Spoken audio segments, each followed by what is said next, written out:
আমরা আসলে আগেই বলেছি যে এর আগে আমাদের যে উৎসবটি তৈরি হয়েছিল এই উৎসবটিকে নষ্ট করে দেওয়া হয়েছিল।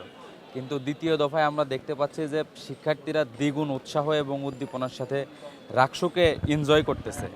আমরা শিক্ষার্থীদের কাছে যখন যাচ্ছি তাদেরকে আমরা আমাদের স্লোগানে বলছি যে আমাদের স্বপ্নের ক্যাম্পাস আমরা বিনির্মাণ করব।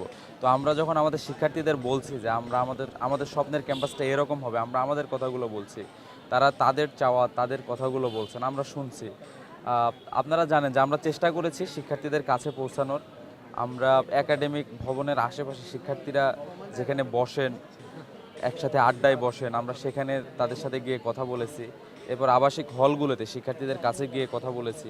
এরপর আপনারা জানেন যে ম্যাক্সিমাম শিক্ষার্থী আমাদের হলের বাইরে থাকেন। আমরা তাদের সাথেও তাদের মেসে গিয়েছি, ডোর টু ডোর যোগাযোগ করার চেষ্টা করেছি। এবং সর্বশেষ অংশ হিসেবে আমরা আবাসিক এবং অনাবাসিক শিক্ষার্থীদের দাওয়াত দিয়ে হলগুলোতে প্রজেকশন মিটিং করছি। এবং প্রজেকশন মিটিংগুলোতে আমরা যে ধারণাটা করেছিলাম উপস্থিতির ব্যাপারে, আমাদের ভাইয়েরা দ্বিগুণ, কোনো কোনো ক্ষেত্রে 3 গুণ 4 গুণ উপস্থিতি দিয়ে আমাদেরকে ভালোবাসা দিয়েছেন। আমরা আসলে আমাদের শিক্ষার্থী ভাই বোনেরা আমাদেরকে যে পরিমাণ সাড়া দিয়েছেন, যতটা আন্তরিকতার সাথে তারা আমাদের গ্রহণ করেছেন, এবং আমরা আসলে অভিভূত।